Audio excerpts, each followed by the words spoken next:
Olivia's heart gave a sudden jolt the moment she saw Nick walk through the cafe doors and head directly toward her. She had barely settled into her seat when she caught sight of him approaching with purpose.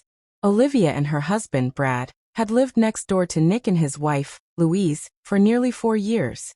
Despite being a few years older, Nick and Louise in their early 40s, Olivia and Brad in their mid-30s.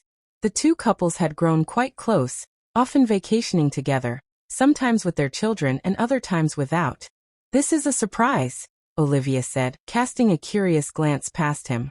"Shouldn't you be at work?" Nick offered a faint, almost guarded smile as he took the seat across from her. "I could say the same to you," he replied smoothly. "Took the afternoon off for something personal." "I just needed a little breather after a crazy morning," Olivia responded casually. Nick's eyes didn't waver. "Didn't expect to find you here," he said. "This place doesn't seem like your usual spot." "It's not," he admitted simply, holding her gaze. "But I saw you walk in and figured I'd join you." His candor made Olivia look down, her fingers absent-mindedly fidgeting with her coffee cup. "Is everything okay? Louise is all right, isn't she?" she asked, suddenly concerned. Nick nodded gently. "She's fine. I appreciate the concern. Actually, the reason I'm here is because of you. And Brad." A ripple of unease ran through Olivia as she hesitated. What is this really about? Nick's expression shifted, becoming more serious. "Have you been involved with him?" The question hit her like a slap. Her cheeks flushed and she stammered. "What? I don't even know who you're talking about." Nick remained calm, almost too calm. "The man you keep watching from across the room. You know exactly who I mean." Her heartbeat quickened. "No, I haven't," she said quickly, shaking her head. She placed her hands in her lap defensively, a gesture that betrayed her discomfort. Nick leaned slightly forward, his tone gentle but firm. "Listen, I'm not here to attack you. I just need to explain what's happening, what you think is going on, and most importantly, what he believes is happening." Olivia gave a slight nod, uncertainty clouding her expression. "He's charming," Nick continued in a low voice. "Maybe younger than Brad. Maybe he says the right things. Gives you the kind of attention Brad doesn't always manage to. At least that's what it feels like, right? But Brad, he's been solid. Loyal. Always showing up when it matters. He listens when you need to talk, holds you when you're breaking, and gives without asking for anything." Olivia's throat tightened. "I don't know how to respond to that," she murmured. Nick didn't stop. "In just the past 2 weeks, you missed 2 moments Brad cared deeply about. Your son's birthday and your anniversary dinner. Both times, you were with this man. And it wasn't accidental. He drew you in, Olivia. Slowly, carefully. You didn't even see it happening." "Nothing's happened between us," she said, her voice trembling. "We're just friends."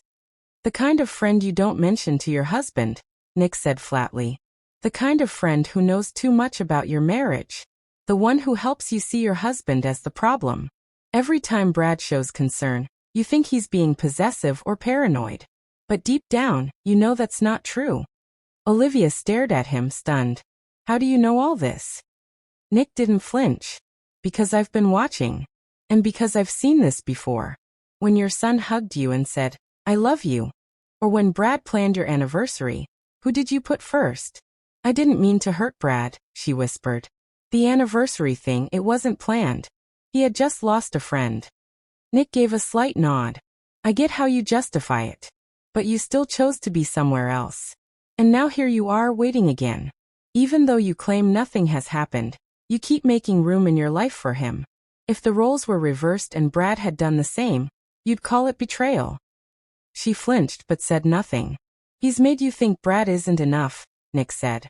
"He's given you something, attention, maybe affection. And now you can't help but compare. It's flattering, isn't it?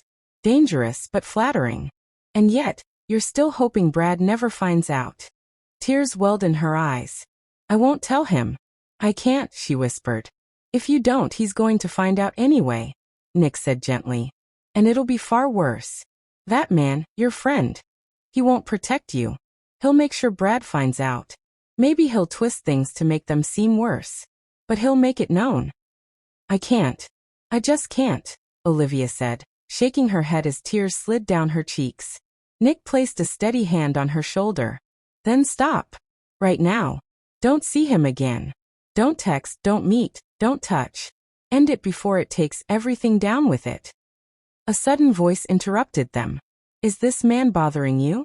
Nick turned to see a tall, lean man with a thick beard standing a few feet away. Without missing a beat, he stood up and extended his hand. You must be Reed. Reed hesitated, then accepted the handshake, only for Nick to pull him in close, tightening his grip. Listen to me, Nick said in a cold whisper. If you try to stir anything up here, you'll regret it. If you go near my wife, if you even mention her, there will be consequences. Reed winced as Nick let go. What the hell are you? Reed asked, voice shaky. Nick stepped even closer, his tone turning icy. I'm the one who knows exactly what kind of man you are. Don't embarrass yourself. She's not worth the trouble you're bringing. He turned back to Olivia, his voice gentler again. You still have time to fix this. Go home. Talk to Brad. Be honest with him, before someone else tells him their version of the truth. Olivia nodded slowly, silently sobbing. Thank you, she whispered. Nick offered a final look, one not of judgment but of urgency. Don't thank me. Just make the right choice.